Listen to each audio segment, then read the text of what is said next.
And we are live with episode 25 of the Wake Up Podcast. And this is episode 4 of the Bitcoin Time series. And I've got someone who I actually think Giacomo was one of the first people I ever followed on Twitter when I first joined in, when was it? Probably 2017, 2018 was when I finally made my way to Twitter. And I remember first coming across your stuff because in the early days, I was, discovering crypto, and I stumbled onto Tone Vase's channel, and you used to always be on Tone. I don't know if you still do episodes with him and Jimmy and stuff, but I remember listening to your stuff back then. I was like, this guy's fucking hilarious. So it's been a long time coming. I want to thank you for A, contributing to the Bitcoin Times, but B, also coming on the show. And maybe for those, anyone who's listening to the show probably knows who the hell you already are, but let's say for the few who don't, can you tell them about you? Well, okay. Basically, as already explained by your introduction, I'm mostly a Twitter troll, and that's 99% of my occupation. But in the very little free time that I have from that, I'm a Bitcoin guy doing Bitcoin stuff. Basically, I left a corporate environment doing consultancy in traditional payments back in 2013. And I tried to start many Bitcoin related startups. One mining operation in Switzerland, which went very, very badly. One wallet experiment with my friend Lawrence Naum that did very, very well. It was later acquired by Blockstream. A lot of little stuff, some good, some bad.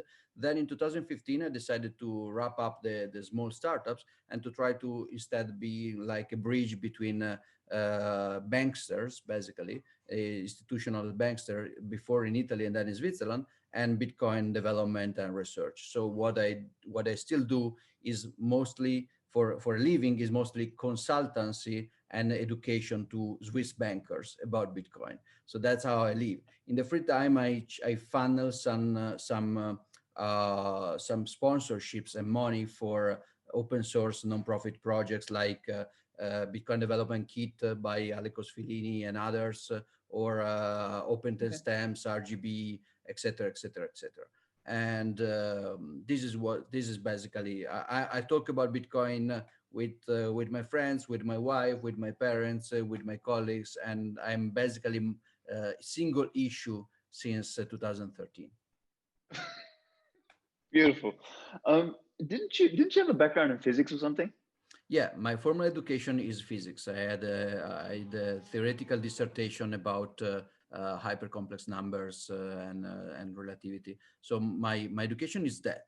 After university, instead of doing, I was not having so much fun staying poor, and research in physics, theoretical physics research in Italy means trying to have fun staying poor. So I was hired together with some mathematicians by Accenture for this kind of strange system modeling stuff in payments. So it was a bunch of very theoretical people doing system design, and then the real developers were going to implement stuff. And and I stayed there since 2009 until 2013 for 4 years. So university, it was about physics. Fiat job was about traditional payments, and then I started my Bitcoin life. Yeah, interesting. So the systems element is actually interesting because I've said in the past that one unique attribute of Bitcoiners is that they have the ingredients to be systems thinkers, or they're generally holistic thinkers, where you look at the fiat disease of the mind generally encourages this propensity to think in terms of isolated events. It's like, okay, if we inject you here, we'll fix this, without thinking about the 100 other problems we're going to create. Or if we inject some money into this part of the economy, we will fix it, and then we create another 100,000 problems. So do you think those early ingredients, either with the physics and the complexity and everything that you studied there, but also with this sort of systems analysis, systems design, helped pave the way for you to better understand Bitcoin? Or Definitely. I think it goes both ways. As you said, Bitcoin itself, sound money itself, can actually help getting back to what my wife Mir would call the multi-potentiality, multi-potential. So like basically modern polymathism. So Yes, the yes. fiat mentality, money-wise, but also culture-wise, exasperates specialization at the which is very efficient. Specialization is a great thing, is a good thing. Hmm, Division of labor is a cornerstone of civilization. So it's good that I can specialize, you can specialize, and we can exchange. But if you hmm, go too much forward with that, you have a system which is very, very efficient, but also very, very fragile because there hmm. is no redundancy and complete dependency. So every part completely depends on a lot of centralized point of failure. So specialization is great for efficiency, but bad for fragility. And fiat systems are super fragile and very, very efficient until they collapse. And then they also become very, very inefficient. So Bitcoin, in a way, fixes that, of course. But it also goes the other way around, meaning that in order to really appreciate Bitcoin, well, it's not necessary, but it's very, very useful if you already starts from a very multidisciplinary point of view, because the point is that you cannot really get Bitcoin from one single angle. You need to understand more than one, at least basically. Hmm, I know a lot of hmm. people that are very proficient, way more proficient than me in cryptography, but if they are clueless about money, they will not get Bitcoin. Even if they Yeah. think they do, eventually they will fall for some very, very basic fallacy and they will go into shit coins, or they will remain no coiners because they are great in cryptography, but they don't get money. There are people that are great about economy in general, catallaxy, and investments even, but they don't get cryptography or computer science and distributed systems, and so they don't have any idea about the trade-offs, and they oversimplify the trade-offs, and they don't understand that what we are sacrificing is for a reason and not just for nothing. So they can become big blockers or whatever.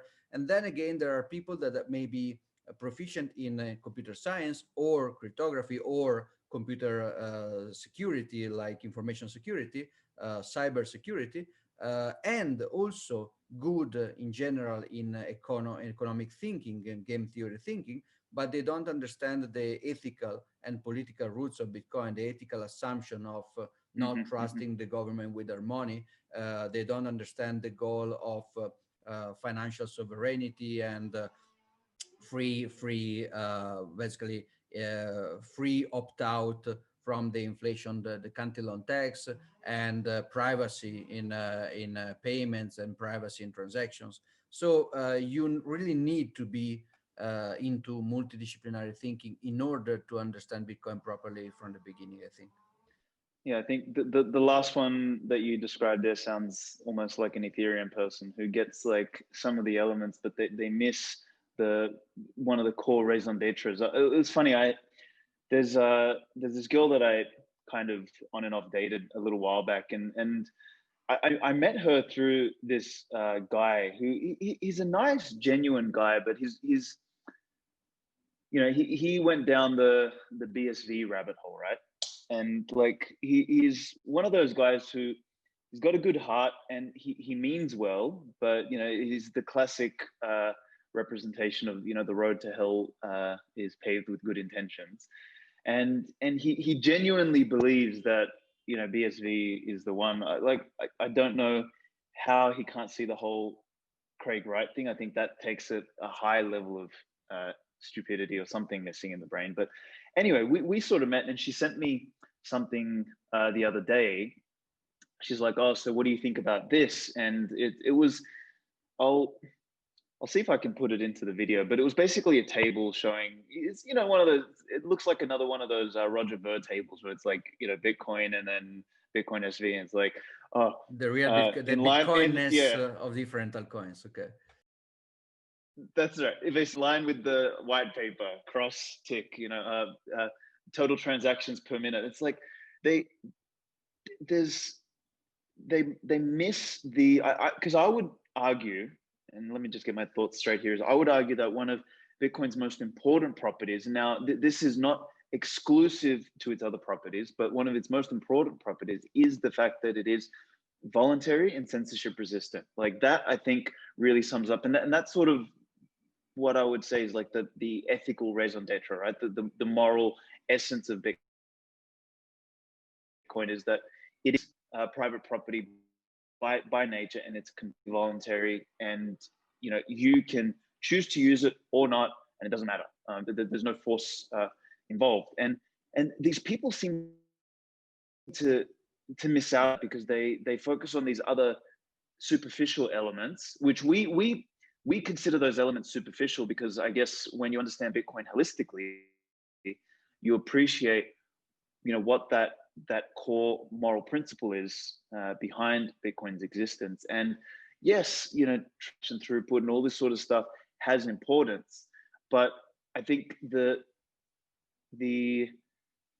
sign of a holistic thinker or a person who understands Bitcoin is just understanding that there is trade-offs with everything. You can't just fucking have everything. Utopias don't exist. You can't create something that is censorship resistant and high throughput and this and that. It doesn't fucking work that way. And I guess it baffles me how why do you think people end up behaving or thinking that way? Like, do you have any answers there, or maybe this is as hard as what's the meaning of life? I don't know.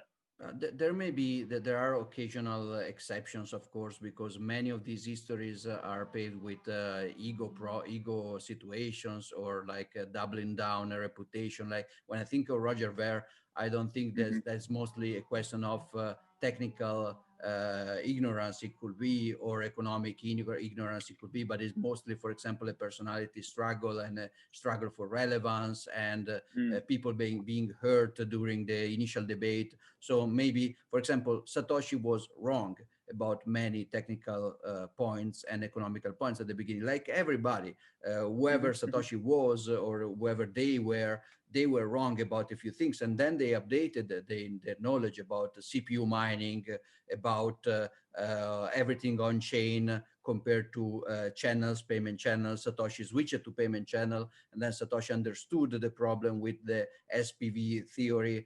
So they updated the problem. So everybody was wrong about Bitcoin somewhere about something. There is a lot of problem. There are a lot of problems where you cannot update your knowledge, and you have to double down for ego reasons. So most of the situations may probably be correlated with ego problem or tribalistic problems.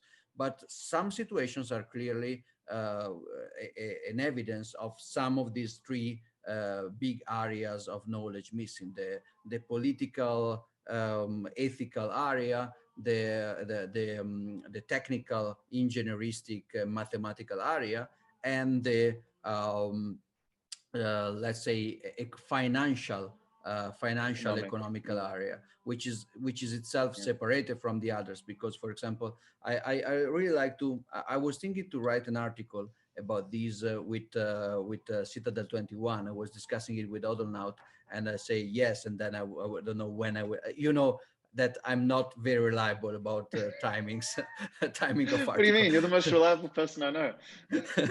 Yeah, fake news. Anyway, I promised, I don't know if in this live or the other, to write an article for Citadel 21 about Bitcoin culture, because I think that there are three main areas of competence, which are, let's say, political or ideological, ethical, ideological, and then financial, economical, and then technical, mathematical. And then at the borders of this, at the overlappings, at the overlaps of these three circles, you have these areas that are, for example, the cypherpunk culture, which is great, which is highly ideological. You think about WikiLeaks, privacy, Tor, dark markets, avoid KYC. And it's also highly technical because they do serious stuff like shitcoiners who are cypherpunks. There are a few of them. They mostly go with Monero, which is a serious technological enterprise. But they really don't get the financial part because they're basically, they tend to be Keynesians. For example, many Monero supporters, they don't understand some money, they don't understand store of value concept before, there are a lot of Bitcoin privacy guys or Monero privacy guys. They are not only against KYC, which is okay, which is absolutely on point, but they are against the concept of hodling, against any kind of excitement for the price going up. They don't understand that store of value and transfer of wealth from fiat to Bitcoin, hyper Bitcoinization, they are not just like they're not just memes to have fun. They are also memes to have fun with, but they are also fundamental characteristic for a monetary tool. And then you have, for example, in the overlap between ethical, political, and financial, you have the Austrians, and the Austrians, they are usually more sensitive about hyper Bitcoinization, store of value, narrative, hodling, but they really don't understand the cypherpunk point about privacy. So they tend to trust the government, paradoxically, for an Austrian. So yeah, let's just leave your KYC traces. It doesn't matter that the government will never come to your house confiscating Bitcoin like it actually did already several times in history with gold. This somehow will not happen because they don't understand privacy concerns of the other part, because that's more like a technical thing and less an economical thing. And then on the other side, you have the typical Ethereum guy, which is like the startupper. They understand that they want to make money because they are very aggressive about financial things. They understand some technology, mostly at the superficial level, like UX, JavaScript stuff, but not at an hardcore system design level. And then they just put it together to do the typical Silicon Valley startup, in this typical Silicon Valley mentality, move fast, break things, do something, and something will come out and you will make a lot of money.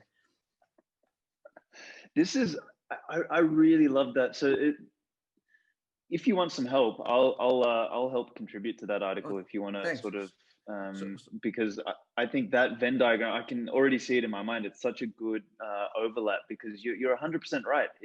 It really is, it really does, for lack of labeling people, but it defines these groups really, really well. Yeah, I was even thinking to put some people inside, like, but then maybe that will be a little bit aggressive. We will decide. But thank you. I accept the help, because this could take the labor of this article down from 3 Bitcoin halving ages to just maybe 1 Bitcoin halving. Maybe this lifetime. So. Okay, I have a question about then. I mean, I'm sure you've been asked this 100 times before, but I don't know.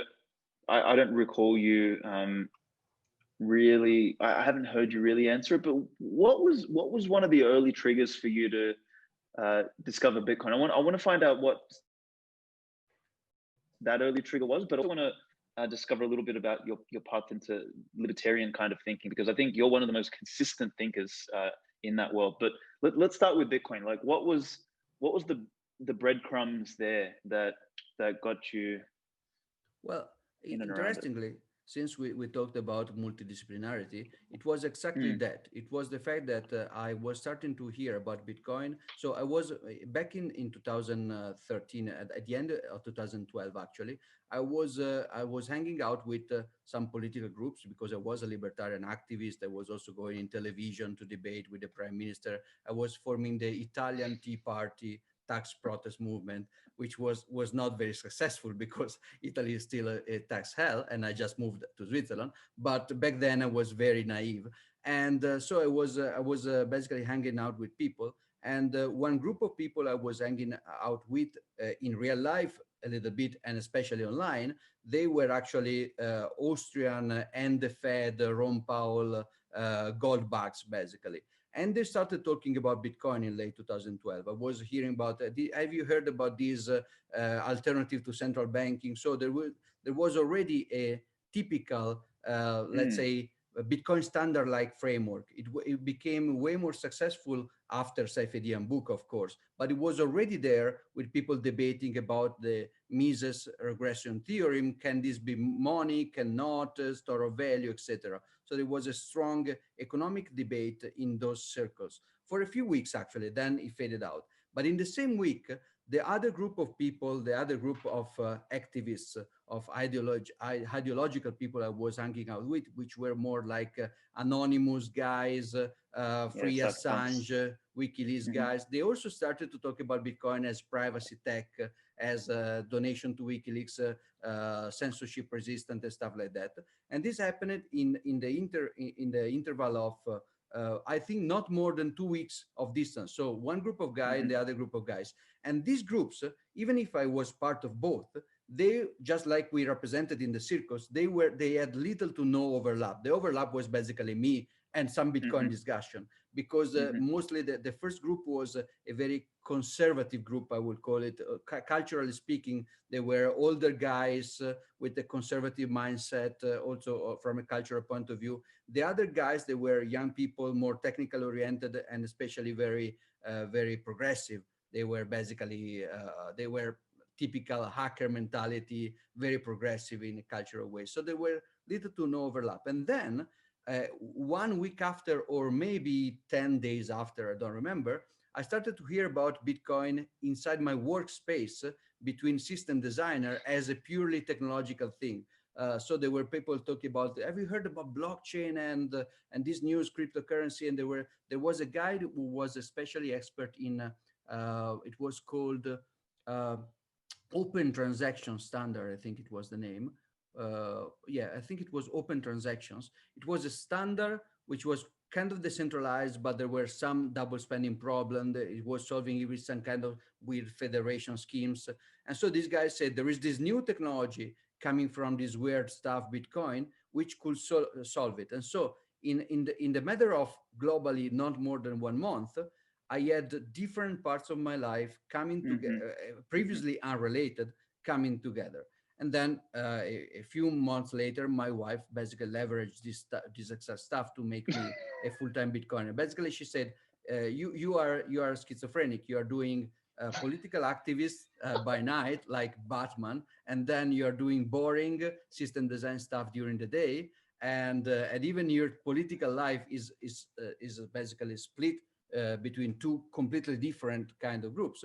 Bitcoin is the unifying element, and she noticed that, and she told me. And so basically, the next day, I quit my job and I decided to become a Bitcoin entrepreneur. It was a little bit difficult at the beginning because in 2013 I didn't speak. Now you hear this perfect Oxfordian accent, so you think It's that I am a beautiful. It's native. Yeah, beautiful. beautiful. You think I'm obviously a native English speaker, but in 2013 I couldn't actually speak English at all. I was basically my first conference in Odessa. Really?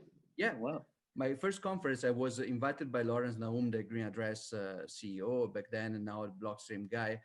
He invited me to this conference with Nicola Bacca of Ledger and other guys, and they decided to let me speak as well. But I was basically gesticulating. I didn't know any. I was.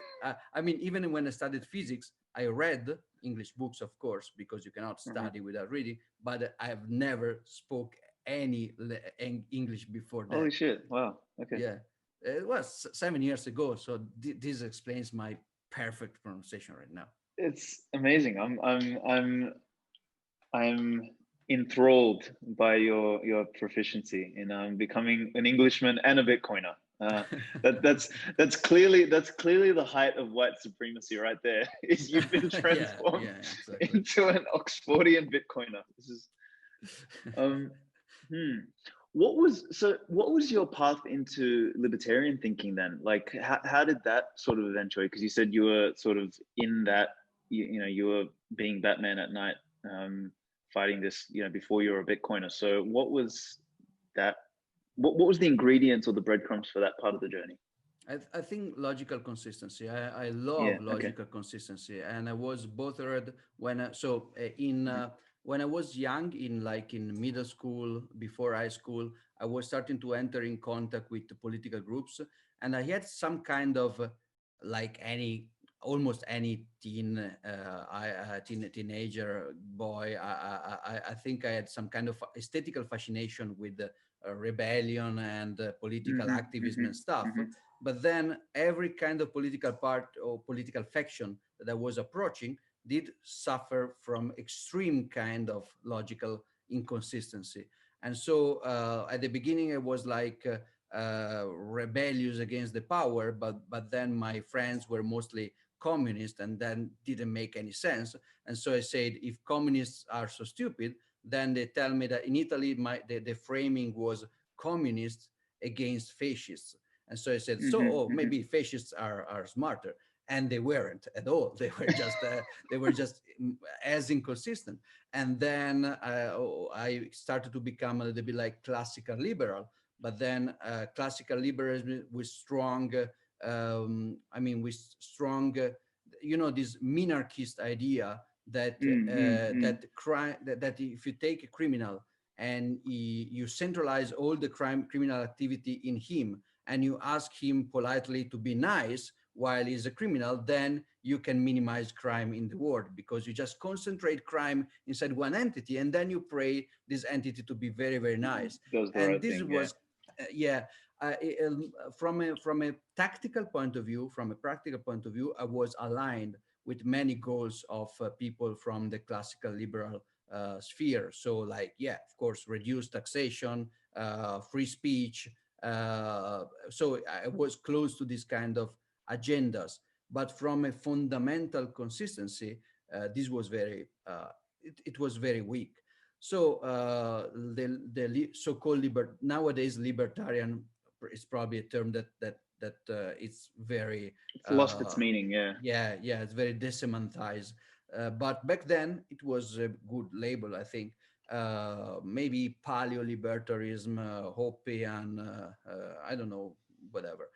But this kind of, especially I realized that I was agreeing with, let's call them paleo-libertarian ANCAP thinkers at the fundamental levels, even if the consequence of their theories on the practical level were absurd to me. Like if you read Hans Hermann Hoppe about theory, I think he's brilliant, lucid, very consistent, very detailed.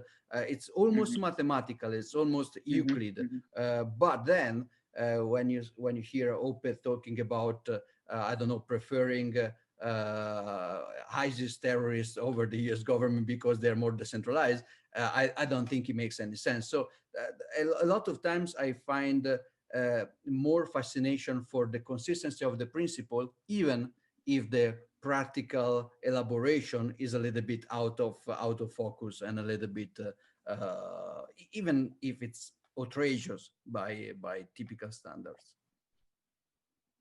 Yeah, interesting. So when I'm trying to remember if it was the call with that I did with Jeff or with Eric, but we sort of spoke about how, because I share a very similar journey with you. Not that I was a physicist, but I studied engineering. I dropped out of engineering. I went and started being an entrepreneur and made money, lost money, made money, lost money, and in the process lost all my hair.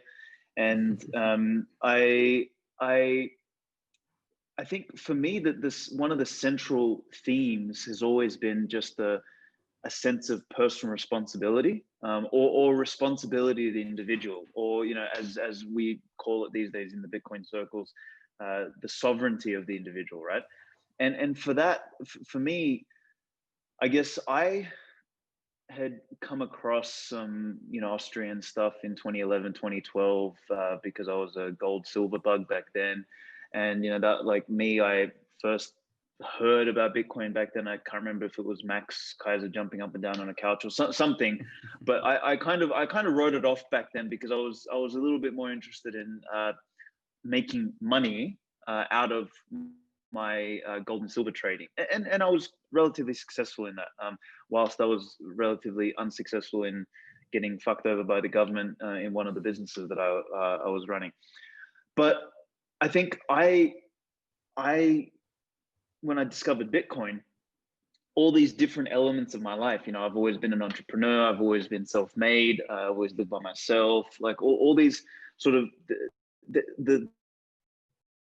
the central theme of these elements of my life was think for yourself. The idea of a voluntary behavior, like don't take someone else's shit, and that kind of was really what was ringing true, because I've always very much like you just been this rebel. Like I refuse to do something just because someone said to do it if there's no logic or reasoning behind it. Like if I can think of a reason to do something and I'm not creating damage for somebody, I just do it. I don't give a fuck what the law says or what some, fiat decree suggests. And, Well, it's independent I thinking, basically.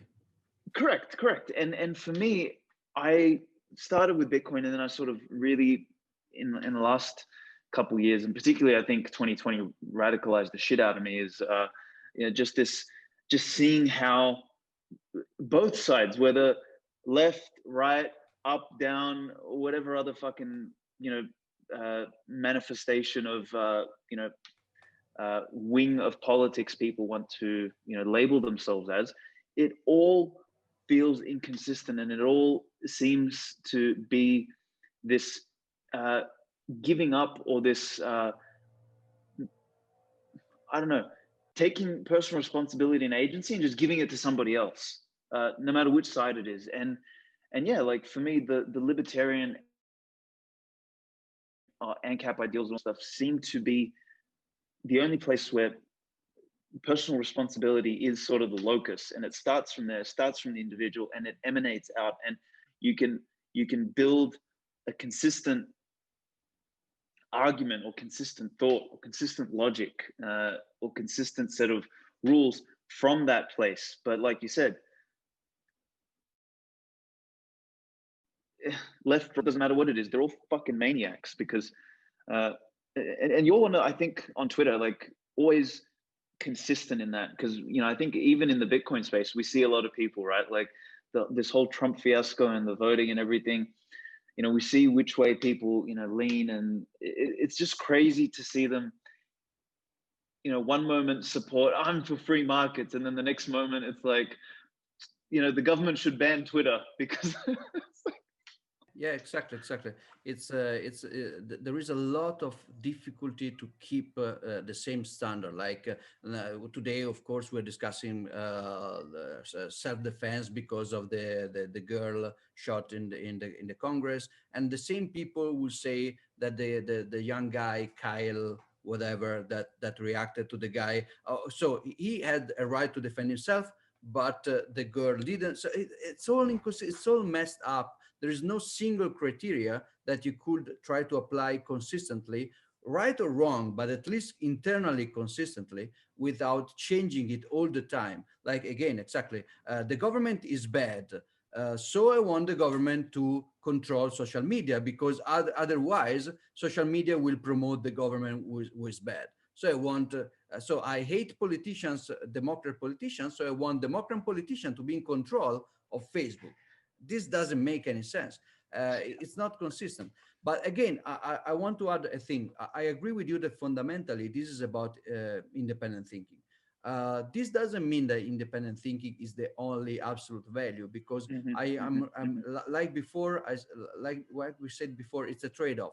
If all the world was made by people like me and you, as a species, we will probably be fucked. I mean, if everybody was reinventing the wheel, asking question and questioning every single knowledge until they are personally convinced without following, we need a few independent thinkers, and it's useful to have people who are just going with the default and going with the standard without questioning, at least in a superficial matter, at least an unimportant matter. The problem that we have is that the new fiat modern world has this kind of hyper centralization, in which if you are not an independent thinker, you will have literally everything of your life strongly dependent of some kind of random pressure by this group or that group, and we are lucky that there are a lot of inconsistent fighting groups and not just one. But the world is advancing to more and more centralization, where basically even within these inconsistencies, they're all merging together in this crazy blob of, I mean, you don't know anymore if you have to be think about ethnical stuff and race. you don't have to be racist, which is good because you don't have to judge a person by the quantity of melanin in the skin. That's really retarded. But you have to be racist because otherwise you're treating a black person as a white person. This is bad because in that case you're not acknowledging the difficulties of the black person. But you cannot use dreadlocks because that's cultural appropriation. But you cannot do something else because that's gentrification. And it's a mess. There is no consistency. Like you look at feminists with transsexual people, and then you are the TERF problem. You see a lot of you see. I remember a women's march in the US with Muslim women, and I mean, okay, you're Muslim, but then they were together with like Me Too hyper feminists, which is not strictly compatible. I mean, there are let's say that the role of women in Islam may be considered problematic by people with an honest kind of unbiased view. So the point is that not everybody should be independent thinker about everything. Otherwise, we are fucked. But the level of thought centralization we are living today is probably one of the most dangerously concentrated in the history of mankind. I think that a few things in the history of politics can be considered as systemically dangerous as the 2020 lockdown. Because even when you are like, I mean, people have been crazier than 2020. For example, Aztec people in Mexico, the Aztec, they were basically killing hundreds of men every day, tearing out their heart from their chest, the living, because they were afraid that the sun was going to run out of energy or whatever. So they were crazier than lockdowners in 2020. But that was not global. It's not that everybody in the whole world systemically was actually going to kill people to prevent the sun from shutting down. So there was a local craziness, but systemically there was difference. So the Aztecs are going to get extinct because they are fucking stupid, because they are killing people because the sun is running out. But then you have other people around the world that can continue progressing and interacting. In 2020, we had a lower level of insanity than Aztecs, human sacrifice, but uniformed across all the human globe, which is something that not even World War I, that was a carnage. World War I was a meaningless, crazy carnage. But if you lived in some kind of Pacific island, you didn't even care about that. And now, even if you live in a Pacific island where you probably will die for everything because you don't have good hospitals, you are still under lockdown because of some kind of Western privilege, rich people phobia, or let's say hysteria. I think there's a couple of threads there I want to pull on, which I think are really important for people listening to this. Is number one, the fact that individualism and collectivism, to a degree, can coexist, but when you add fiat to it, it exacerbates the propensity for collectivism, which then and I think that's a really interesting point. I don't know how well I'm articulating it here, but it's, the propensity to admonish or to give up your independent thinking or to be an independent thinker increases, and the propensity to be a sheep increases as well, because the fiat system encourages so much more of this fragile, just-in-time, centralized,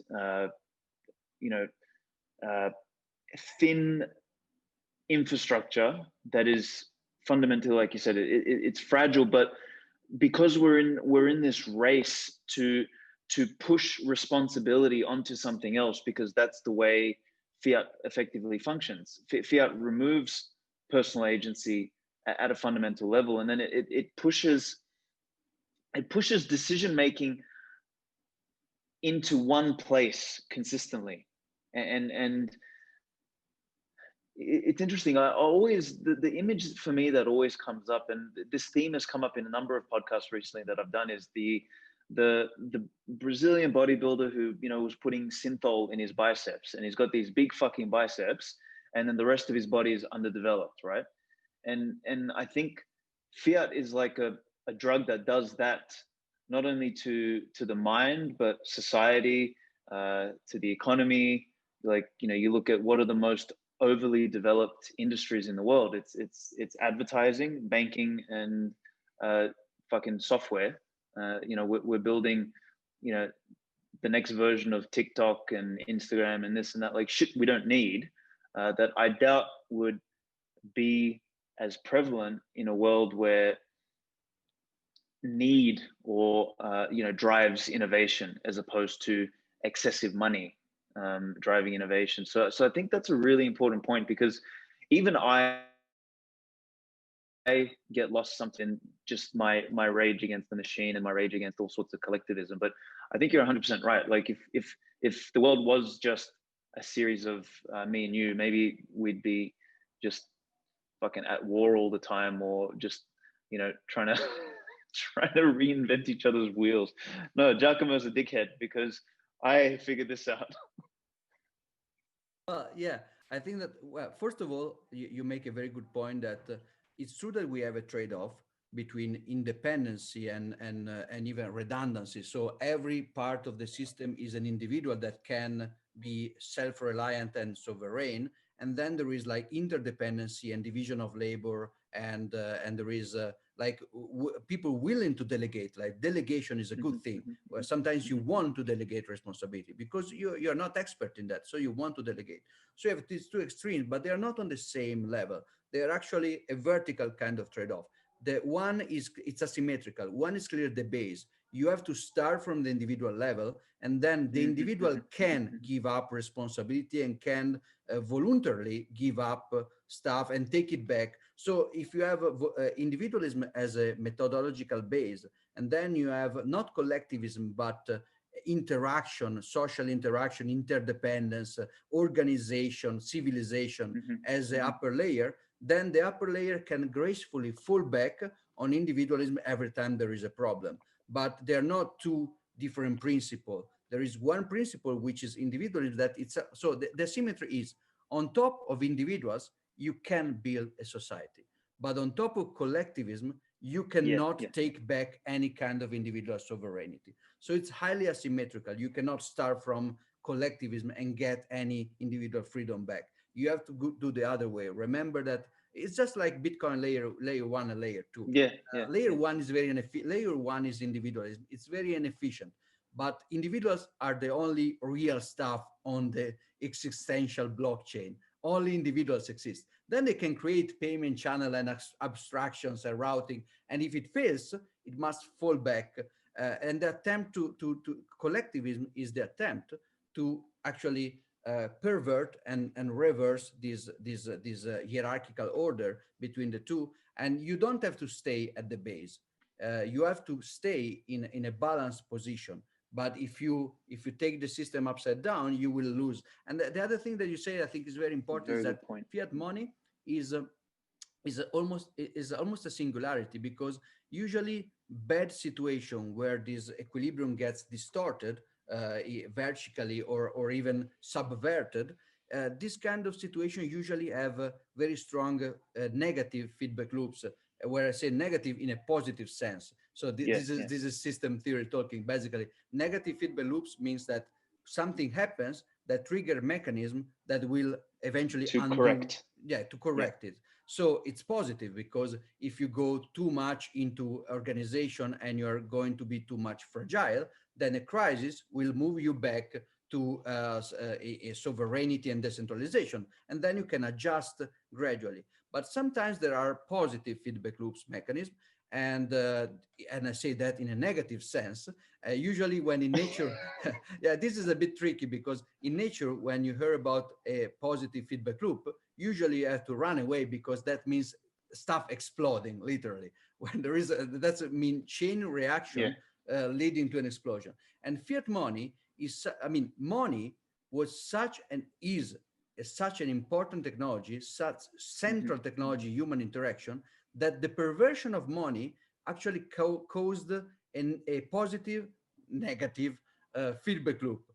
So a terrible positive feedback loop in which fiat money created more centralization, but also created like a higher time preference, which itself created political incentive to keep centralizing, because Hmm. Hmm. in the long run we will all be dead, as John Maynard Keynes said. So it was a perverse circle in which people started to I mean, every crisis of centralized nation states was solved with the new injections of the same poison at higher doses, exactly Hmm. like a junkie, like a heroin junkie. He will feel bad because that's a negative feedback by nature that makes you feel bad because you are Yep. detoxing, and then they just push double doses in their arms, and they keep going and they keep going every time they want to increase the dose of statism, of centralization, to try to correct for the failure of the previous one. So I think that sometimes people get triggered when we talk about, when we use the term fiat, even outside money, and we, like Hmm. Hmm. Saifedian started to do that, and we all do that to some extent, like fiat law to indicate positive right, contrasted to like sound law, which is natural right, natural law. And we do that with food, like fiat food and fiat culture and fiat art. There is some part of intentional exaggeration and trollish humor in that. So part of that willingly exaggerated, but part of that is true. Money Hmm. is so central in civilization that the perversion of money caused a chain reaction that perverted a lot of other parts of society, triggering and maintaining and increasing the corruption of money again in this kind of perverse circle. Man, that is one of the uh, best explanations I've ever heard of. Basically, the essence of the Bitcoin fixes this idea is because I think a lot of people. So I've seen like I think Rusty Russell has his little troll account where he like says Yeah. the stupid shit that Bitcoiners say, and I think he misses this point. I think he misses the systems level effect that Bitcoin has by inhibiting the current positive negative feedback loop that's occurring as a result of the fiatization of money, of opinion, the fiatization of law, and this constant tendency towards centralization and specialization and dependency, effectively, across all layers of society, all layers of interaction, and all layers of basically everything and anything we do in the world today, which is extremely, extremely dangerous. But yeah, Bitcoin is actually a force that can counter that more than anything else in the world today. More than, I'm sorry for any of the Trump supporters, but far more than Trump could ever fucking do for I mean, it's funny on the note of Trump, like I've, as much as I'm an anti-statist and all that sort of stuff. I've liked Trump for his trolling. Has been, the guy's a great troll, and I actually think that he was a force for fragmentation because like we said earlier with the Aztec example, is people, you can't remove stupidity from society. You can't remove stupidity from human beings. I think that's always going to exist. There's always going to be dumb people. There's always going to be dumb things that we do, and that's fine, because part of life, I think, is that we experiment with shit. The only way we're going to find out that gravity works is if some genius walks off the edge of the cliff and proves this to us. So we need these people. There's a use, but like you said, at a local And level, also yeah, in defense of Aztecs, maybe the sun was really going to shut down if they didn't sacrifice people. So we cannot know. I mean, it's a very aggressive theory, but we cannot disprove it entirely. So you're right. We need to experiment in a decentralized way. absolutely. So I think that, like you just said, at the local level allows experimentation to happen, allows us to figure things out, grow, experience, thing out. But as soon as it's mandated across everybody, then you end up with, I guess, what the I mean, it's become such a meme now, the whole anti-fragile thinking, but it's so fucking true in today's day and age, is that we've made the world, we've made society, we've made everything fragile because of this perverse positive negative feedback loop of, the what fiat money has done to everything. Yeah. It's wild. Go on, you were going to say something. Yeah, no, I understand why it may be hard to, it may be easy to miss the point because there is not always the occasion to make this point in a very explicit way like we're doing right now. And not everybody will, I don't know if Rusty will ever listen to this. I will send him a link to this. I don't know if he had the occasion, but usually you have this strange ambiguity between trolling and trying to express the deep Mm, concepts. And we enjoy this ambiguity a little bit. I mean, I personally enjoy it, and many other people that use this kind of memes, they also enjoy the fact that you can create simple memes that can propagate, and they are of course partially ironic, they are partially exaggerated. But then what you mean by that is actually something that is well, it could be wrong, but it has a lot of reflection behind, a lot of actual reasoning behind it. It's not just randomly bullshitting. So I think that Rusty gets irony, but it doesn't get the serious point because probably nobody exposed him to the serious point in a very explicit way. So he will probably get along with us if he thinks that we are joking about Bitcoin fixed at this. But then he understands that we are not really joking. And yeah, then he just thinks that we are just believing in our jokes, which in a way is true, but the joke were actually is the other way around. Where there is some deep concept here that is very difficult to express because it's nuanced, it's a little bit verbose, it could be a little bit considered pedantic. And so we try to encode this concept in this kind of memes that we inject into the discussion. And these memes are, of course, partial and partially sarcastic, but not entirely. yeah. That's such a. I mean, this is why the it's how the warfare in today's day and age. Like I'm up to the fourth part of James Clavell's series. I don't know if you've read it, but like he's got Shogun, Taipan. Not yet. It's really good. It's basically it takes you back in time. Like his first book, especially Shogun. Like I would really, I think you will really love it. It's basically an English sailor who's sailing a Dutch ship, trying to find the Japanese islands in the 1600s, and he lands there, and just the way Clavell writes this transports you back to the feudal times of the Japanese and the samurai and all of that sort of stuff. And I've grown such an appreciation to that. And each book kind of they don't build off each other, but they're related in some sort of way. And the recent one that I'm reading is I think it's the fourth one. And fuck now, what were we talking just about before this? Well, Well, I lost my mind. Jesus well, Christ. we were arriving to Bitcoin fixes this and the central role of fiat money. I mean, why we tend to attribute any kind of problem in the world to fiat money, and why we tend to exaggerate a little bit but not really the role of Bitcoin in fixing everything. But I'm not Hmm. sure I about. think, yeah, maybe I was talking about meme warfare or something like Oh that. But yeah, maybe. Oh, anyway, maybe that. Yeah, right. yeah. So I think it's just interesting to see. And anyway, I forgot my original point here, but whatever. It's interesting to see how warfare has evolved over the centuries, and we're at a point now where, uh, you know, the the mechanism through which we.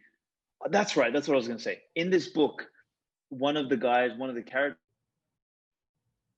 says the most or the most powerful job in the world is a writer or someone who can present ideas. Now, I don't know if I entirely agree with that, but I think writing or ideas as an idea, like it's a way to infect the mind. And I mean, Hopper discusses this, right? And I think a lot of the stronger libertarians, they say, how do we change this? Is we need to inject doubt into people's mind and expose things like democracy and collectivism and everything as blatant stupidities. So what he was describing 20, 30 years ago was, we need to create memes to erode the very faith that people have in these institutions that they just blindly believe in. And that's effectively what we're doing in Bitcoin. Is now we have been able to condense these complex ideas, like you said, into these one-liners or these funny images or these funny concepts or these hashtags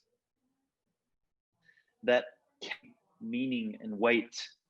And it's only when you've sort of been around the space and you've done some digging that you can appreciate the weight or the depth of what these memes actually mean. But their ability to propagate is dependent on how memeified or quick they can be, or easily they can be spread and remembered and shared, etc., which is a really, really poignant point. Yeah, yeah. I think that I will encourage everybody to look for, I don't know where because it's not super easy to find it, but there was the Michael Goldstein presentation in some Texas conference, Bit Boom, about mimetic warfare in Bitcoin, and some transcripts of the presentation went around, and people started to get triggered because the literal transcript. They really sound like we have to bully no coiners or something like that. But if you look at the video, the bandwidth,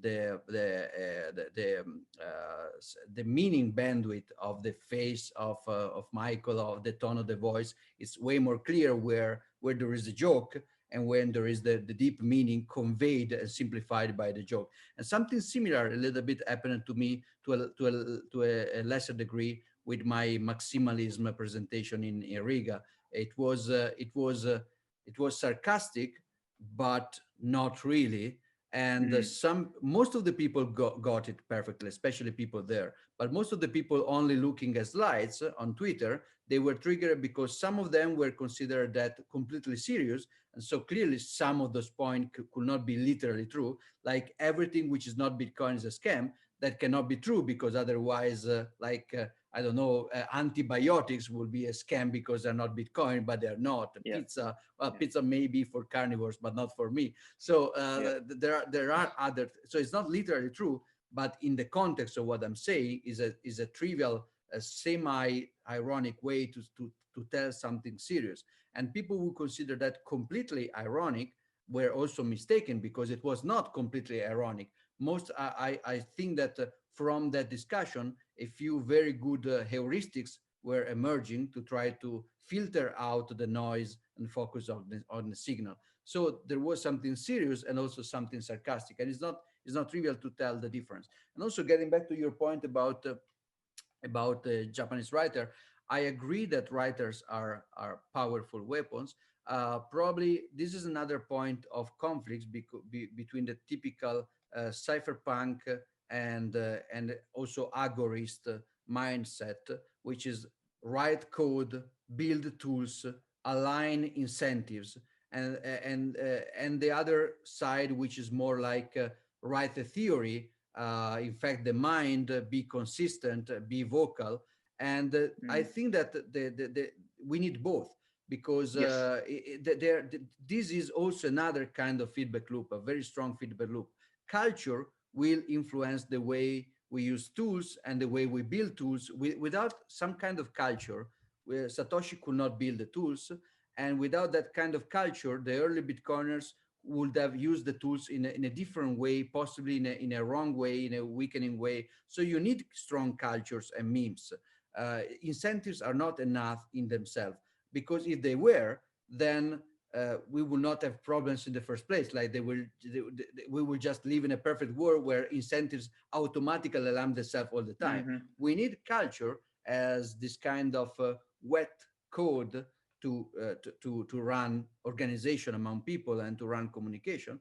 But culture alone, if the incentives are not aligned, is not sufficient, because yeah, you will write a great book, but nobody will have any interest to follow through, and so your book will just be a nice book, but nobody will care. So we need I think we need both parts.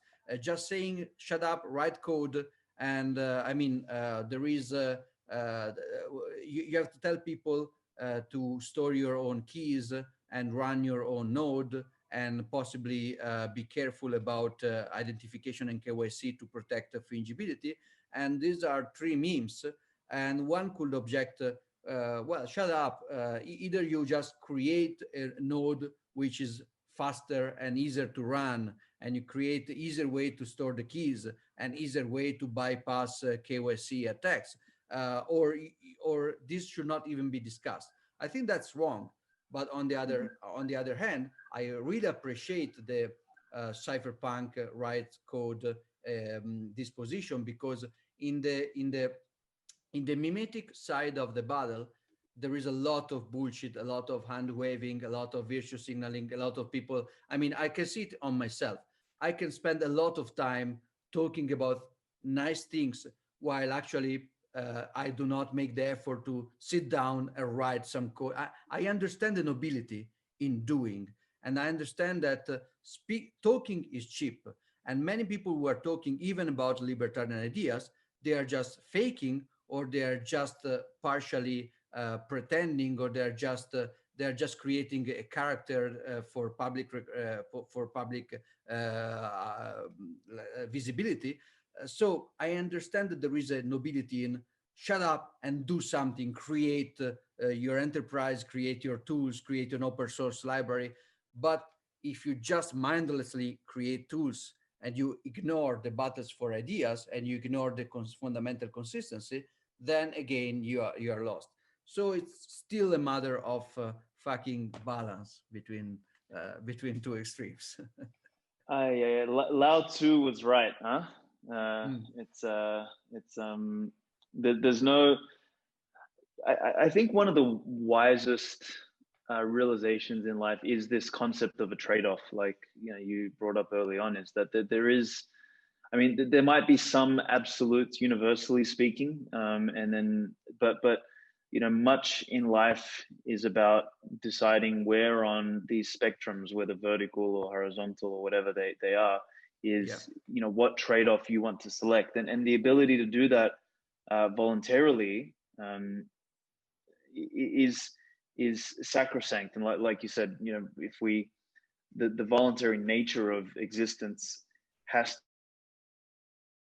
to start from a fiction that exists reality, which is the individual, and then starts to move up from there. So man, this is I want to weave the article, because I think we could talk about this stuff for hours, but I want to weave the article in, because I actually think some of the things that we've discussed here is this idea of balance, and also the idea of the cycle of life, and how things move, and the medic nature of warfare and doing things is actually a big part of your article here. I've got it in front of me. Is and the meme is the hard times create strong men create good times create weak men create hard times, and off we go again. So I guess let's talk a little bit about the seasonal nature existence, and then maybe we'll cap that off with what effect Bitcoin might have to this seasonality. Does it maybe lower the amplitude of this seasonality or lengthen? Let's talk some of that. Yeah, so in a way, the article, even if it may contain some dark predictions, in a way, it's also a very optimistic article because I'm assuming a negative feedback loop in a positive sense. So I'm assuming that when centralized control grows too much, people start to have very, very bad lives. And so they will start to build better tools to actually avoid or everything will just collapse, and so people will remember the collapse and build stronger foundation and stronger tools.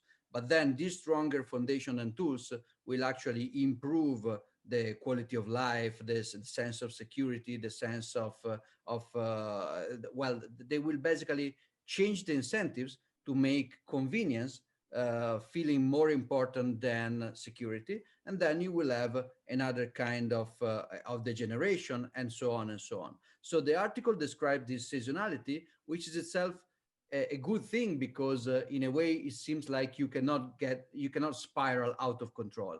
Whenever something will start to get bad enough, it will just collapse down, and you will just go on again.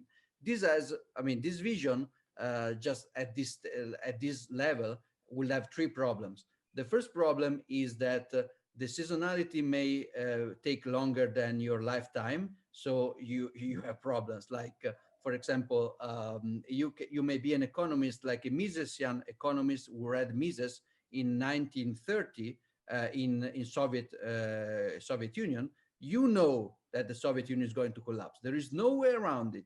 And you can predict that maybe after the collapse of the Soviet Union, many countries in the Eastern Europe will become independent, more decentralized, even open to the market, because that's reasonable. Because when Soviet Union collapses, people who suffered a lot will remember it and they will avoid it. And you can even predict that maybe in the very rich West, spoiled kids will start to praise socialism against because they don't understand what the fact they are talking about. But if you live in Russia in 1930 and you understand this, you are not better off unless you can actually get out of there and save yourself in some way, because it will take longer than your life to collapse. So there is a point of uh, we have an understanding of reality, but it doesn't mean that this is not fatalism. This is not like, let's just wait because the bad part of the cycle will go away and the good part of the cycle will come along. That's not true. We can affect we can affect our the how much so we can affect the frequency of the cycle, for example, trying to extend the good parts and try to shorten the bad parts. This is a little bit like an Asimov point of view in the in the foundation Asimov foundation cycles. They predict that Asimov was really statist. It was like the opposite of what we are saying. The heroes in Asimov, they predict that the empire will collapse, and so there will be anarchy, and that will be terrible. And so they have to speed up history in order to get a new centralized empire as soon as possible in order to save people from suffering. They know that this is not avoidable. This will happen, but they will try to shorten down the period of anarchy and to prolong the life of empires, because that's the good thing to do, which is the opposite of what we are saying. And so you can act at the global level, but you can also act at the individual level. If you can create a bubble around yourself, which is not exactly like the macroscopic view. So even if around yourself it's all Soviet Union, maybe you can actually get the fuck out and try to create a place where you can where your private property can be protected and where you can exchange. So you can individually or in small groups, you can try to opt out. A classical example of this would be like a high Middle Ages monk. When the Roman Empire was collapsing, it was collapsing. There was nothing to do, but there were groups of men that actually recreated a parallel world during the phase of collapse. They created these monasteries where they were actually preserving science, copying books, working all day, praying, trying to keep knowledge going. And the network of monastery was actually the foundation of the High Middle Ages. That was basically the most important growth period of the Western civilization before the Industrial Revolution, anyway. So there is something cycles doesn't mean fatalism. It's not just let's wait. You can do something. You can act, and you can actually you can probably change the frequency a little bit. You can change the impact that the cycle has on you, and you can change the amplitude of bad and good, of course. The second problem with my cyclical view in the article is that I didn't consider the situation we just described about fiat money. Fiat money is, I mean, there is this shorter loop between, for example, the one I described about the internet, but fiat money is a positive feedback loop, which is larger than this. It's like a macro tendency, which is going worse and worse. I mean, when the fiat, let's put it this way, when the Soviet Union collapsed, that was a good negative feedback loop, the collapse of something wrong and terrible and horrible. But the fiat money problem didn't get better because of failure of central planning in Soviet Russia. It just became worse. Like the Western, the free world was actually becoming even more socialist in the monetary sense than before. And central banking became even more aggressive and more irresponsible and more damaging after the end of the Cold War, if possible. It's crazy, but that's basically what happened. So there may be some longer cycle that may be multi-century long cycle, where actually if we destroy the perverse spiral of fiat money, we may have still cyclical events. Of course, those are inevitable, but we may have a very long period of a better situation for humankind, more growth, more peace, more exchange, more specialization even, but also more independence when needed, and more robustness or anti-fragility. Yeah, interesting. So it's almost like a cyclical fractal, or a fractal cycle, yeah. Almost a cycle within a cycle. I mean that kind of, I guess I'm not a big fan of Ray Dalio, and I think a lot of people know that. But I think he sort of describes that in his things. You know, he talks about the short-term and the long-term debt cycle and everything. But yeah, I think that makes a lot of sense. I think, sorry to interrupt you, but I really had this strong feeling about this problem with this fight with fatalism when I was reading The Sovereign Individual. The Sovereign Individual is a great book. Many Bitcoiners read it. It basically predicted Bitcoin. It's a great book in many regards, but it can leave you with a sense of fatalism, like this is what is happening in the world. You basically don't have to do anything, because these are market forces that are just going in that direction. And this is just the way it is. Individuals will become sovereign because the nation state is weakening down, etc., etc., which I think it's correct in a way, but also has to be compensated with the fact that we can, that there are higher loops, like in the fractal way you described, and also there are smaller loops in our lifetime that we can change, we can act, we can influence. So it's not like just stay there and wait to become a sovereign individual. You can fuck it up. This could happen before you die, and this could happen, but leave out you and your children. So you have to, you have to act, not just to analyze. Yep. So okay, on that point of acting, then, so would you consider Bitcoin as a manifestation of a disparate set of individuals actually acting, which in turn maybe is the thing that precipitates the faster,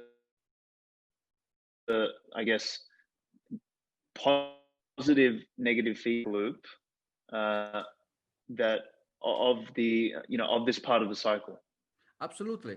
If you think about that, without the right conditions at the margins, Satoshi Nakamoto could not have successfully launched Bitcoin. Even if the same ideas, it's plausible that without 2008, without some kind of technological environment around him, without some development of technical tools, some development of cryptography, without public key cryptography, Satoshi was powerless. So without the context, Satoshi was unable to start Bitcoin. But without the individual action of Satoshi as a single guy or a small group of people, even with all the macroscopic condition, we will likely not have Bitcoin yet, because it's not, I don't think that it's deterministic that in 2008 somebody would have come out with Bitcoin necessarily.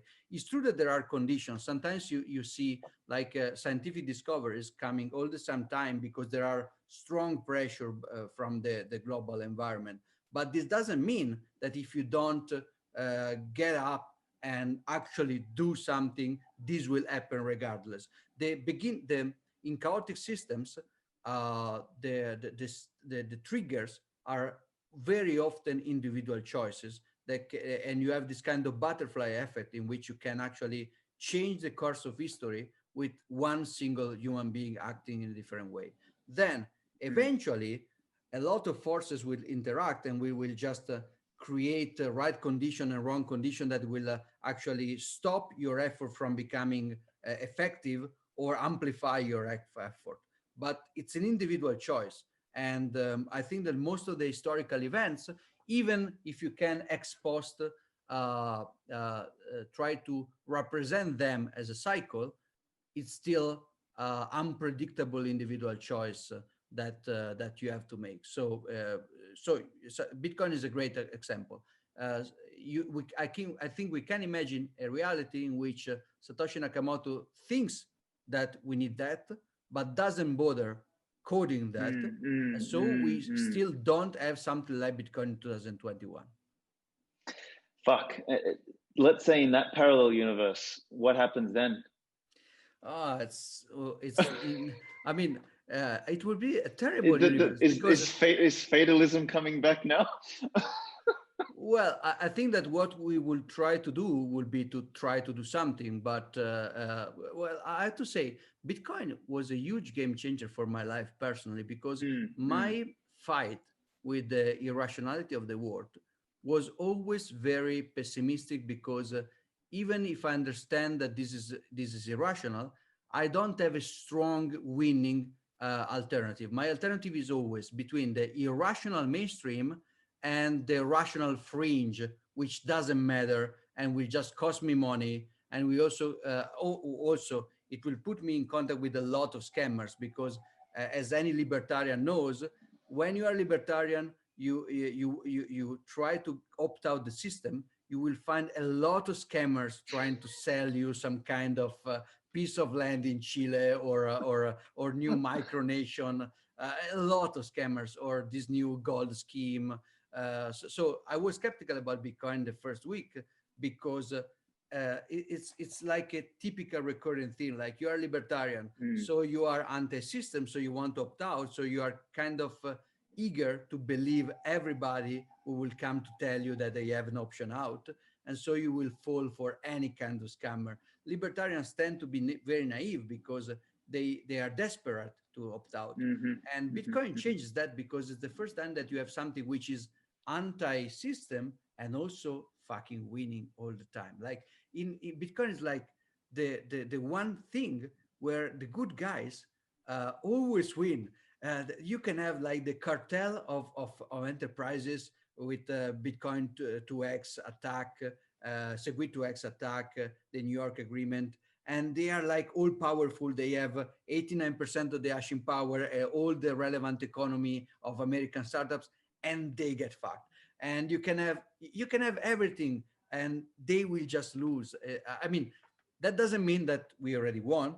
We have to keep fighting. So against is a balance. Like it's like when there is the Lord of the Rings, you have the King Aragorn just try to addressing the army before the attack at the Black Gate, and he cannot say we will die, because otherwise, I mean, fuck yeah, I will go home. This is useless. He cannot say we are going to die. He has to say this is not the day. But then it's not a guarantee of success. Otherwise, it's again useless to fight, because if we already won, we just go away because we already won. Yeah. So I mean, it's again like the memes. I'm saying that we are going to win. I'm not sure it's actually true, but that's what we have to have as a mindset in order to fight, and we still have to fight. So far, Bitcoin is winning. I think it's realistic to think it can win in a global way. It's very realistic. It can fail, and it's good. Like we were talking about Rusty Russell before. I want to talk about him again, and other people a little bit like him, Luke Dashier, oftentimes. Engineers that think that Bitcoin is going to fail are a very good thing. A very good thing, yeah.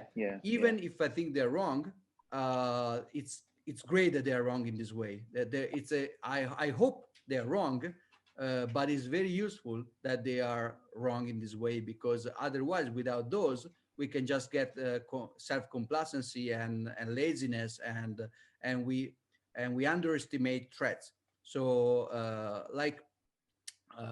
another example is people, when we talk about Bitcoin regulation, there is people that are saying politicians will have Bitcoins with them. And so who cares if we all get tracked or flagged or surveyed, because if politicians have Bitcoin, then we will never ban Bitcoin. But this is just like saying if a politician likes to go to beauty salon, then she will never lock down beauty salons. No, she will, and then she will go in a beauty salon anyway, breaking the law because she's a politician. It's like a politician drink, or a politician probably snort cocaine all the time. Yes, and I mean, that's not a reason enough to think that they will actually legalize cocaine. Not that I care for cocaine, but it's not a good reason. Many of politicians during Prohibition, they were actively drinking inside of speakeasies because again, centralization means that you're not deciding on your life. You're deciding on life of other people. So you're not constrained by consistency. You can own Bitcoin and still murder and imprison people for owning Bitcoin at the same time, because if you're a politician, you're not about consistency, you are about power on other people. So this will be an example of a topic in which we don't have to be complacent, like it's all going well and we don't have to worry. We have to worry, but we don't have to get depressed, because we are probably going to win. I love that.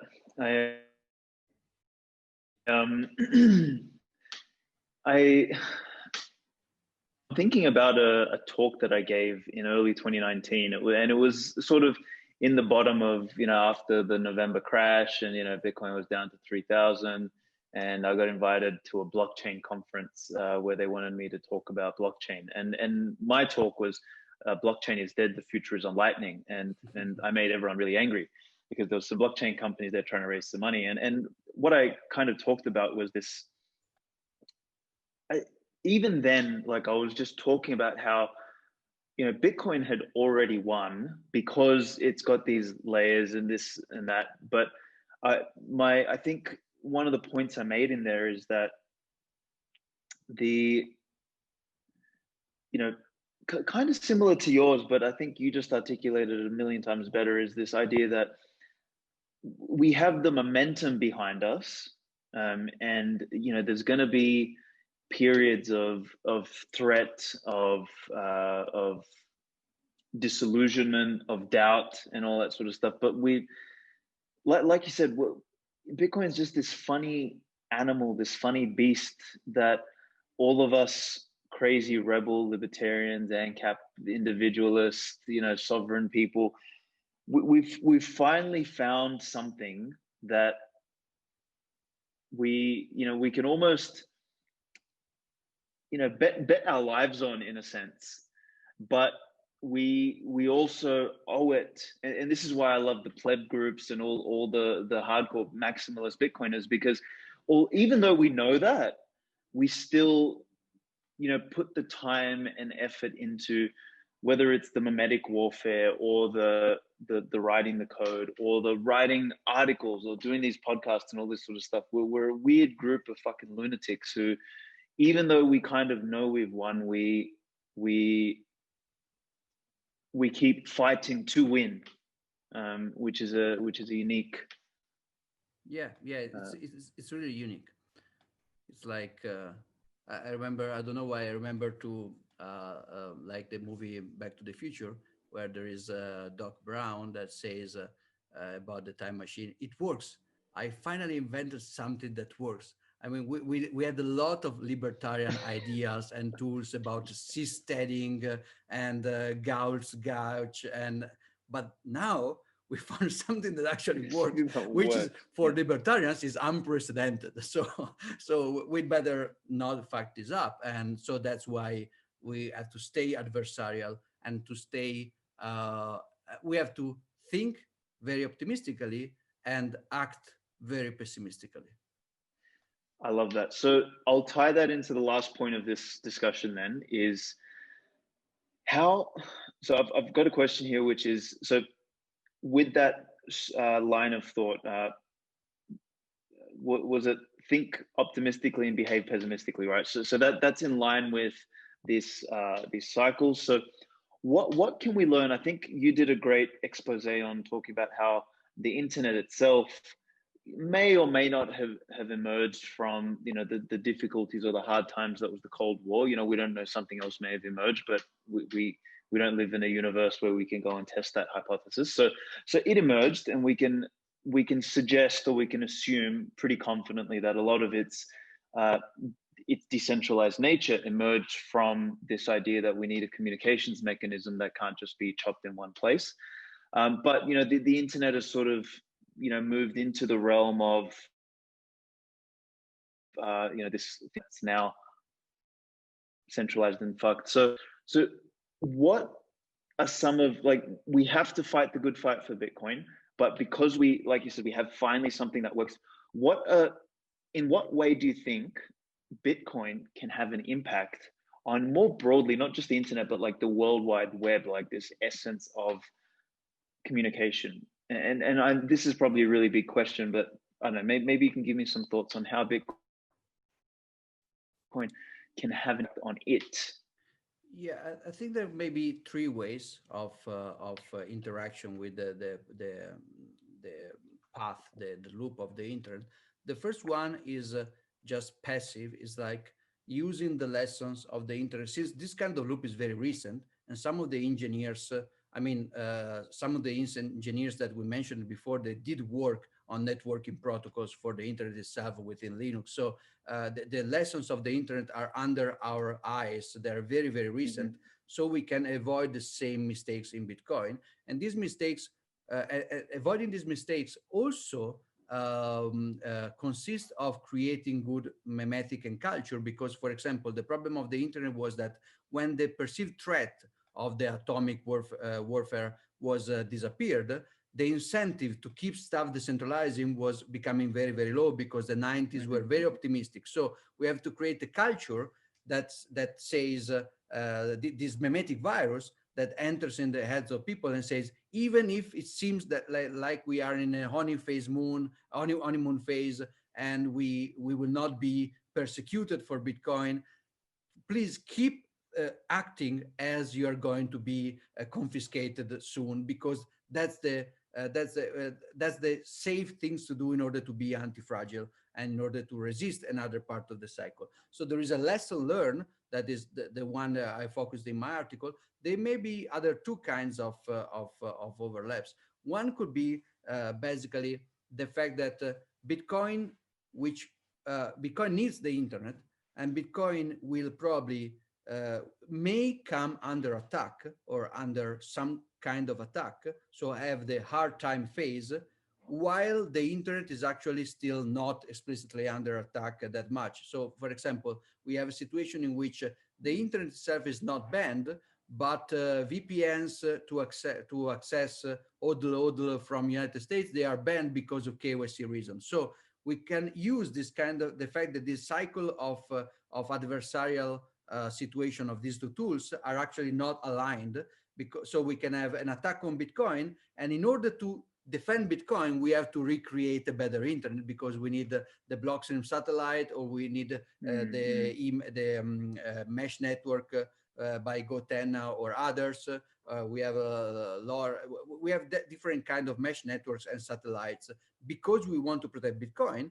But as a byproduct, we end up, and this is the third way, Bitcoin defending itself from the centralization of the internet may actually help decentralize the internet itself for other non-Bitcoin related uses. For example, if I remember a meeting with Blockstream about the satellite, and there was the satellite beaming down blocks, and that was very, very cool. But then somebody said, well, we actually can use this as a censorship resistant communication system for stuff that are not blocks, because the block time is very irregular. So sometimes the bandwidth that we rent is bigger than the one we need for blocks, because we need a buffer. So we can use these to send encrypted messages, which would be very cool. And we could use Lightning to incentivize this. And even if you talk about mesh networks have a strong problem of incentives, because the trust between nodes doesn't scale, and routing doesn't scale. So you need maps, local maps of the network, and you cannot scale those local maps. And a lot of people theorize that incentives can actually help where trust cannot scale. But before Bitcoin, we did not have a way to pay for routing nodes to route just 1 kilobyte of information. Now, maybe not today, but in theory, Bitcoin micropayments in a very permissionless way could scale a big mesh network without resorting to trusting hubs and trusting nodes, which has a lot of anti-spam problems and so on and so forth. So the third kind of overlap would be that Bitcoin could actually help re-decentralizing the internet, even for non-Bitcoin purposes. Beautiful. And that's the part that I was looking for, because I think, Bitcoin as something that, me and Gigi and the guys were talking about this, is like Bitcoin almost infects us, but it backward infects the foundations upon which it's also built, which is an interesting thing. I might ask you this. I was talking a little while ago about, because as much as I love Twitter, it also does piss me off. Like, you and I have both seen how, me particularly, I think I get shadow banned all the time. Like, I put up a thread every time, the first one gets banned, and then I tried my little theory of putting it twice, and now literally recently, both my top 2 tweets have been shadow banned. Incredible. I was like, what the? Also very unique. I didn't see that happen with anybody else. That kind of regularity. It's incredible. It's wild. So clearly Jack doesn't like me for some reason, but whatever the case might be. But I thought, it would be really interesting. I think one of the perversions of the fiat system is that you've got all this free money circulating in small circles, and where all of that circulates ends up obviously in the banks and Wall Street. And where do they put it? Well, those idiots can't innovate themselves, so they just invest in tech companies. So you've got these tech companies who end up basically, this fiat perverts the system into this exacerbated monopolies, which in an organic system just couldn't, because like this, now they get all the fucking money, and with all the money they can do all the things, and it continues to centralize and become more and more fragile. But one of the elements of that is that, because I think we lack, the internet lacked a mechanism for transmitting value. I think a lot of the propagation of the internet was dependent upon advertising as some sort of mechanism to incentivize the development of infrastructure on it. So Twitter, Google, Facebook, all this sort of stuff relies on advertising. Do you think there's a valid idea in the hypothesis that something like Twitter, for example, could be redeveloped in a way that, let's say it's just a membership network where you stream sats to be a part of a network that is completely open, it doesn't require any identification to sign up, and like do you think that Lightning, or do you think Bitcoin fundamentally enables the redevelopment of these so-called social platforms, which are now dependent on advertising as revenue, but we kind of invert that model and we can do away with the need for advertising? Because I don't want to fucking, like, I mean, on Twitter, I spend my time blocking every advertisement, from whether it's this shitcoin to this new app, or to this government organization trying to tell me to have fun staying poor and owning nothing. So it's like I'm always blocking. So I would be happy to pay 100 satoshis a week to use something like Twitter. Like, do you think that becomes a possibility? So I think that yes, as a general idea, but not specifically in the most straightforward way that people sometimes imagines, like I pay subscription model. Like Nick Szabo was tweeting about that. That I think that's. I mean, I myself am too used to use free stuff, and I'm not sure I will pay even in Bitcoin. I mean, the problem is, in order to have utility in an alternative network, we have to build network effect. And to build network effect, putting a paywall will hinder network effect. So I may be interested in paying something like Twitter without all the bad things of Twitter because I pay. But after that is already like Twitter. So after I can already read you, I read that are my friends and my enemies, because sometimes I want to talk with your friends. Sometimes I want echo chambers because I want to stay to signal among like-minded people. But sometimes, and to filter out potential enemies or potential distractions or wastes of time. Sometimes I want to engage, I want to troll, I want to fight. Sometimes I want to discuss, I want to evolve myself disagreeing. Sometimes I want a lot of things. And Twitter can provide, in a bad way, some of those things, while our new Bitcoin, Mastodon, it's great, very nice, but I cannot. I don't connect to Mastodon. It's a desert that there. So we need to build network effect. I have some ideas that I may work on in the next months of years about that. But a subscription model will actually hinder this kind of network effect building. So it will be counterproductive. What I think, though, is that we can use local incentives. Think about advertising model itself is not that bad if people can pay me to advertise me or something like that. In a way, it's more than me paying for reading stuff on this Twitter clone.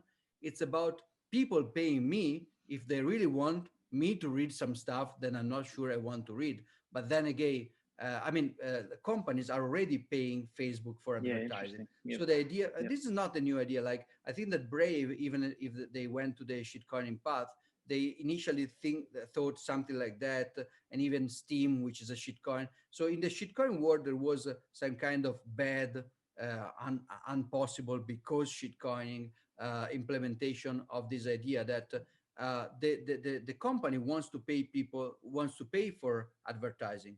So if they can pay people, this is actually a very good idea that also went to the shitcoin path. Unfortunately, was the pay me, but the stuff in which the 21 incorporation, 21. Thing. Yeah. You remember the service in which I have a lot of spam. If you want me to read you, pay something, which is close. Interestingly, now this is close to the original hashcash mechanism that Satoshi, by Adam Beck, that Satoshi actually used to build Bitcoin upon. So the idea that I don't want spam. So either I trust you, and then there is one whitelist based on trust, like I know who are you, so your email will be read, or there could be some kind of web of trust. So I don't know you, but if you are Alexander's friends, then I will probably read you with this kind of priority. But if you're not, you can still be read by me, but you have to basically pay me to read you at the beginning. Then I will add you to some kind of wait list, and I will not read, you will not pay anymore. So I think that this kind of mechanism could happen, not just for attention buying, like not just for whitelisting, like I want to buy you reading me. So basically anti-spam, but it could also happen maybe for technical parts of the protocol, for example, storage. So the thing about self-hosted solution, like I don't know, there are many self-hosted social networks, but the problem is that I want to have my passport. I like cloud mobility. I want to pass an airport without any kind of stuff that the TSA people could look inside. I want to just have I want to be naked. Yep. Then I want to buy a new phone, insert my password, and having all my contacts there. Cloud is fucking good. So, but self-hosting is difficult. And if you have this kind of incentive system, I could encrypt my stuff and send it to different people and pay these people micropayments to get my stuff back when I need it. So I think that some things could be done in that sense, and I think it will emerge eventually. Interesting. I think that solidifies the notion of why I think today, and I think this really represents the wisdom of a lot of Bitcoiners, is that it's about which battle we fight and when. So, and I think a lot of the reason why all these other networks went to shitcoinery and everything is because they were impatient. Like Bitcoin still has to win one of the first battles, which is its emergence as a monetary network first. Like it's got to win that. Like until Bitcoin's worth $1 million, for example, a coin, all of these other ideas just they're pointless. It doesn't matter. 100% agree. It's about time preference, low time preference, not just financially. So hodl and stack sets, not just culturally, but also from a technological point of view. It's not about chasing the new shiny thing. It's about building the foundation first. Absolutely. I think I've learned that in building software products is that with Amber, sorry about the noise there, but with Amber, all the time I get everyone messaging me, oh, you should build this and that, you should build this and that. And basically what I've got to do is I've got to act like this goalkeeper. It's like, okay, I'll catch that. And then I try and prioritize all these things. But, Bitcoin is a macro version of saying, all right, there's a million and one things we could potentially do, but let's just get this done first, and then this, and then this. Yeah. And that said, this Twitter alternative stuff, I think, is starting to become very, very urgent. So I will not be impatient, but I think we start seriously putting some sponsorship and some coordination effort into something like that. I'm already talking with a few developers, and the thing that I don't want, there is a lot of fragmentation around these ideas. So I will probably try to, like I did with other stuff like open timestamps and RGB and BDK. We'll try to take different efforts that are floating around in a little bit disordered way and to create some consistency around that. I think my time is up because I have my boss. I mean, I am a sovereign individual up to a certain point. You're a hypocrite. How could you? Exactly. Yeah, I have a very small boss here. All right, my friend. Well, look, I really, really, really, really, really enjoyed this. This was a lot of fun. I'd love to do this again in the future and kill whoever's next door because clearly someone is drilling shit here. But yeah, thank you for coming on. My pleasure. Let's do it again soon.